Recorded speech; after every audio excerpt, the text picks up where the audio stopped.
પૈસા ભરવાની યોજના 3 આરોપીઓ છે. શું છે સમગ્ર હકીકત, એમાં શું હતી અને આરોપીનું બેકગ્રાઉન્ડ શું? આ 16 તારીખે અમને ફરિયાદી આવ્યા હતા અને એમને એક દિલ્હી પોલીસની ઓળખ આપીને ઓડિયો કોલ કરવામાં આવ્યું હતું. એને કીધું હતું કે એનું આધાર કાર્ડ નંબર જણાવ્યા પછી કીધું કે આ આધાર કાર્ડ નંબર એક ગેરકાયદેસર પ્રવૃત્તિમાં મળ્યું છે, જેમાં પાર્સલ છે, પાર્સલમાં ડ્રગ્સ છે, હથિયાર છે, ATM કાર્ડ છે, આ બધું એમના પાર્સલમાં મળ્યું હતું અને આના લીધે એમને અરેસ્ટ કરવામાં આવે છે. એમને અરેસ્ટ વોરંટ પણ વિડીયો કોલના માધ્યમથી બતાવવામાં આવ્યું હતું અને પછી ડિજિટલ અરેસ્ટ કર્યું. એ ડિજિટલ અરેસ્ટ કર્યા પછી એમને કીધું કે તમે પૈસા ટ્રાન્સફર કરો.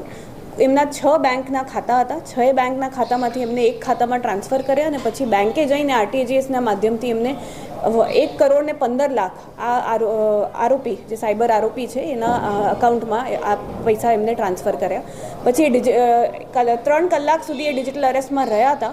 એના પછી એમને થોડુંક ન્યૂઝપેપરની એક ઘટનાનું એમનું ધ્યાન ગયું અને એમને ખ્યાલ આવ્યું કે આ એક સાયબર ફ્રોડ છે જે એમની સાથે થયું છે અને તાત્કાલિક એમને સાયબર પોલીસમાં જાણ કરી અને 1920 પર કોલ કર્યું, જેથી આપણે સમગ્ર કાર્યવાહી આમાં કરવામાં ચાલુ કરી.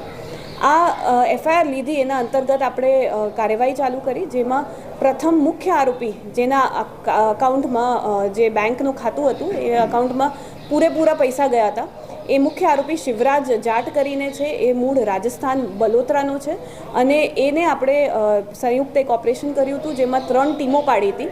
આ મુખ્ય આરોપીને આપણે ડીસા પાટણમાંથી પકડ્યા હતા. એના પછી 2 આરોપી ત્યાંથી નાસી ગયા હતા. આ લોકો આ પૈસા જેટલા પૈસા બચ્યા છે જે ફ્રીઝ નહોતા થયા એને કાઢીને એકબીજાની અંદર ડિસ્ટ્રીબ્યુટ કરવા માટે ભેગા થયા હતા દિશામાં. પછી આ જે 2 આરોપી ભાગી ગયા હતા એમાં 3 ટીમો આપણે રાજસ્થાન મોકલી હતી, એનું પીછું કર્યું હતું અને એ ઓપરેશન કરીને પછી આપણે 2 બીજા આરોપીને પણ રાજસ્થાન બલોતરાની નજીક હાઈવે છે એમાં ત્યાંથી 2 બીજા આરોપી આપણે પકડ્યા હતા. આ એક રાજસ્થાનથી ઓપરેટ કરતી ગેંગ હતી જેમાં બેંક અકાઉન્ટ એ લોકોએ ગુજરાતના અનેક અલગ અલગ જિલ્લાઓમાં બેંક ખાતા ખોલાયા હતા અને ત્યાંથી આ લોકો બધા પૈસાનું ટ્રાન્સફર કરતા હતા. ગેંગનો માસ્ટરમાઇન્ડ કોણ અને જે રીતે અહીંયા બેંક એકાઉન્ટ ખોલાવ્યા હતા, અહીંયા કોની સંપર્કમાં હતા, કેવી રીતે બેંક એકાઉન્ટ ખોલાવ્યા હતા? જી, આમાં જે અત્યાર સુધીની અમને તપાસ છે એમાં એ ખબર પડી છે કે આ લોકો પોતે જ અહીંયા બેંક અકાઉન્ટ ખોલાવતા હતા. અગાઉ પણ આવી રીતે પ્રયાસ કરી ચૂક્યા છે અને અમારી તપાસ ચાલુ છે કે અહીંયા કયા એજન્ટ કે કોઈના સંપર્કમાં આવીને આ પ્રવૃત્તિ કરતા હતા. એક બીજો જે મુખ્ય આરોપી છે એ હજી અમારે વોન્ટેડ છે અને એની તપાસ અમે અત્યારે ચાલુ છે.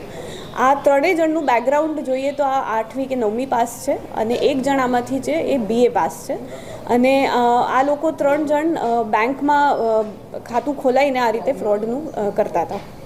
અન્ય બે વિડિયો કોલ કરનાર આરોપી કોણ છે અને દરેક આરોપીઓના રોલ શું હતા, કોને કઈ કામગીરી સોંપેલી હતી?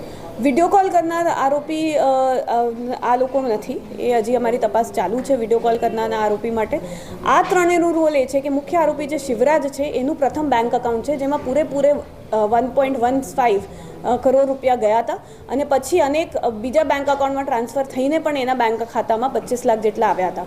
આમાં જે બીજા 2 જણ છે એમનું પણ રોલ આ જ હતું કે જેટલા બેંકના ખાતા છે એમાંથી અમાઉન્ટ વિડ્રો કરીને એકબીજાની અંદર ડિસ્ટ્રીબ્યુટ કરવાનું રોલ હતું.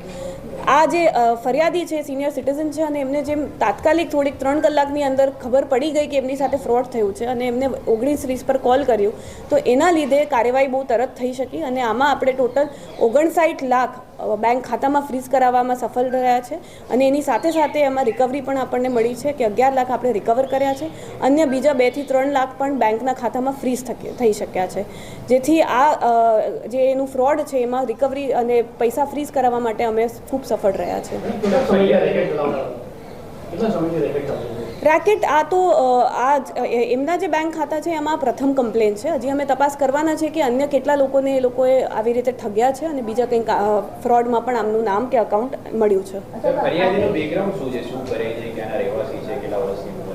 અમદાવાદના છે અને મૂળ 70 ઉપરની 70 ઉપરની ઉંમર છે, રિટાયર્ડ છે અને કંઈ પ્રવૃત્તિ અત્યારે નથી કરતા. સિનિયર સિટીઝન છે ને એકલા રહેતા હોય છે, વૃદ્ધ દંપતી છે. અન્ય 2 આરોપીના નામ શું છે?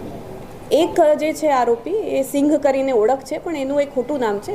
આપણે તપાસ કરી રહ્યા છીએ એનું રિયલ નામ માટે અને ઓળખ માટે હવે તપાસ ચાલુ છે. કઈ રીતની ધમકી ફરિયાદને આપવામાં આવતી હતી, ડિજિટલ અરેસ્ટના મામલામાં કઈ રીતે કોઈ અધિકારીનું નામ લઈને કે વગેરે? સૌ પ્રથમ એ લોકોએ દિલ્હી પોલીસમાંથી બોલે છે એ રીતે ઓળખ આપી અને કીધું કે તમને અમે અરેસ્ટ કરીએ છીએ. એક અરેસ્ટ વોરંટ બતાવ્યું જેમાં CBIની સ્ટેમ્પ હતા. પછી એમને એક સિનિયર તરફ એમને ફોન ડાયવર્ટ કર્યો. વિડીયો કોલ પર CBIની ઓળખ આપીને એક વ્યક્તિ વાત કરતા હતા અને MDMA ડ્રગ્સ છે અને હથિયાર છે, ATM કાર્ડ્સ છે, એ રીતે તમારા બેંક ખાતા, તમારા જે આધાર કાર્ડ છે એમાં આ બધી પ્રવૃત્તિ લિંક થઈ છે, જેથી એને ડરાવવામાં આવ્યું હતું. એને એવું કીધું હતું કે તમે અત્યારે આ પૈસા આપી દો અને આમાં કંઈક અમે રસ્તો કરીશું, જો તમે કોઓપરેટ ન કરો તો પછી અમે તમને ફિઝિકલી આવીને અરેસ્ટ કરીશું, અને જો તમે કોઓપરેટ કરશો તો આમાં કંઈક આપણે રસ્તો શોધીને નિકાલ કરીશું ને પછી તમને પાછા આ બધા પૈસા પરત આપી દેશું. 1 કરોડ 15 લાખ માંગણી કરી હતી અને જે એમને અલગ અલગ એમના પોતાના જ અલગ ખાતામાંથી એક ખાતામાં કરીને પછી એક ખાતાથી એમને બધા પૈસા એક ગોમાં ટ્રાન્સફર કરી દીધા હતા. આરોપીનો ક્રિમિનલ ઇતિહાસ હાલ જે તપાસ છે એમાં એવું ઇતિહાસ જણાવતું નથી.